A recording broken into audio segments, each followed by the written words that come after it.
ఖమ్మం, నల్గొండ, వరంగల్ ఉపాధ్యాయ MLC పోలింగ్లో ఉద్రిక్తతకు చోటు చేసుకుంది. ఖమ్మం నగరంలోని రికా బజార్ సెంటర్ ప్రచార టెంట్లో ఈ ఘటన జరిగింది. అభ్యర్థుల ఫ్లెక్సీల ఏర్పాటుతో వివాదం చెలరేగింది. యూటీఎఫ్, బీజేపీ మధ్య వాగ్వివాదం, తోపులాట జరిగింది. విషయం తెలుసుకున్న పోలీసులు ఇరు వర్గాలను చెదరగొట్టి ఫ్లెక్సీలను తొలగించారు.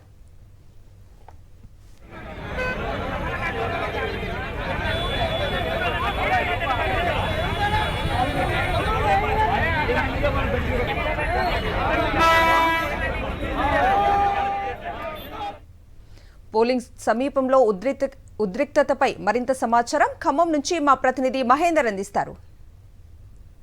వరంగల్, నల్గొండ, ఖమ్మం ఎమ్మెల్సీ ఉపాధ్యాయ ఎన్నిక సంబంధించి కూడా ఇక్కడ లోకల్లో కూడా ఏర్పాటు చేసి పోలింగ్ కేంద్రాల్లో కూడా ఘర్షణ వాతావరణం సంబంధించి కొనసాగుతుంది. ప్రస్తుతం రికా బజారు సంబంధించిన పోలింగ్ కేంద్రం బయట ఉన్నాం. ఎక్సీ సంబంధించిన విషయంలో కూడా ప్రధానంగా బీజేపీ పార్టీ సంబంధించి కూడా అభ్యంతరం వ్యక్తం చేస్తున్న పరిస్థితి కనిపిస్తుంది. ఎందుకు మీరు నిరసన చేస్తున్నారు?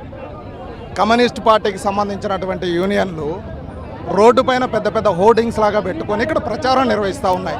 భారతీయ జనతా పార్టీ నుంచి మేము అదే రకమైన ప్రచారం చేస్తూ ఉంటే పోలీసులు అభ్యంతరం తెలిపారు, ఎలక్షన్ అధికారులు అభ్యంతరం తెలిపారు. మేము పోలీసు అధికారులు ఏదైతే చెప్పారో అది ఫాలో అయ్యాం. కానీ కమ్యూనిస్టు నాయకులు ఉదయం నుంచి కూడా చాలా వాళ్ళు ఈ విధంగా ప్రవర్తిస్తూ ఉన్నారు. మేము భారతీయ జనతా పార్టీ నుంచి మాకే నిబంధనలు వర్తిస్తాయో వారికి కూడా అది వర్తించాలని చెప్పి మా యొక్క ఆందోళన చేస్తూ ఉన్నాం. ఇప్పుడు ఇక్కడ భయపడేటువంటి పరిస్థితి లేదు కాబట్టి సామరస్యంగా ప్రశాంతమైన వాతావరణంలో ఎలక్షన్ జరగాలన్నదే మా యొక్క కోరిక.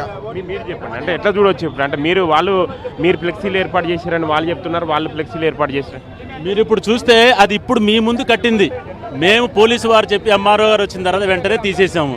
కానీ ఏ విధంగా కూడా కొంత కూడా చలనం లేకుండా మమ్మల్ని ఏమీ అనలేరు అన్నది మేము చేసింది ఇష్టాన్ని రాజ్యం విధంగా టీఆర్టీఓ యొక్క సంఘ సభ్యులు మొత్తం కూడా అక్కడి నుంచి పెద్ద పెద్ద ఫ్లెక్సీలు పెట్టి తీయకుండా ఇప్పుడు గొడవ చేస్తుంటే పోలీసులు మమ్మల్ని పక్క జరుపుతున్నారు. కానీ వారిని ఏమనే పరిస్థితి లేకుండా ఈ పరిస్థితి జరుగుతున్నాయి.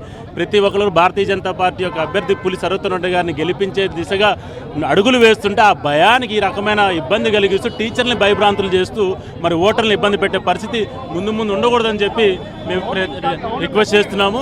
ఆ మొదటి ప్రధాన ఓట్ల పడే క్రమంలో మేము ఏమంటున్నాం అంటే ఆ ఫ్లెక్సీలు తీపియండి, మా ఫ్లెక్సీలు కూడా తీస్తామని చెప్తున్నాం.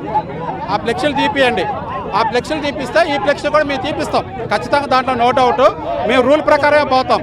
వారిని ఆ ఫ్లెక్సీలు తీయమంటున్నాం, ఆ ఫ్లెక్సీలు తీస్తే తక్షణం మేము చేస్తాం. మీరు ఫ్లెక్సీలు ఏర్పాటు చేయడం వల్ల మేము చేస్తామని కూడా బీజేపీ వాళ్ళు చెప్తున్నారు. అంటే మేము అట్లా ఏర్పాటు చేయలేదు సార్. మేము అందరు కట్టారు, మేము కూడా కట్టాం సార్. అందరు కట్టారు, మేము కూడా అందరు ఏదైతే అభ్యర్థి ఉన్నారో అభ్యర్థి ఫ్లెక్సీ ఉంది. అభ్యర్థి ఫ్లెక్సీ ఉంటే మేము కూడా అభ్యర్థి ఫ్లెక్సీ పెట్టుకున్నాం. మొదలు మేము కట్టలా, అందరు కడుతుంటే మేము కట్టాం. ఎవరైతే కంటెస్ట్ చేస్తున్నారో ఆ కంటెస్ట్ చేసేటప్పుడు సింబల్స్ మేము పెట్టాము. వాళ్ళు రాజకీయ పార్టీల పరంగా మోడీ గారి ఫోటోలు పెట్టుకొని చూస్తున్నారు. ఇది మొత్తం తీసేస్తే సరిపోతుంది. వాళ్ళు కూడా క్యాండిడేట్ ఫోటో పెట్టుకుంటే మాకే అభ్యంతరం లేదు. ఘర్షణ వాతావరణానికి కొంత వచ్చిన పోలీసులు చక్కదిద్దే ప్రయత్నాలు మాత్రం ప్రస్తుతం చేస్తున్నారు. కెమెరా పర్సన్ సతీష్ తో మహేందర్, సాక్షి టీవీ, ఖమ్మం.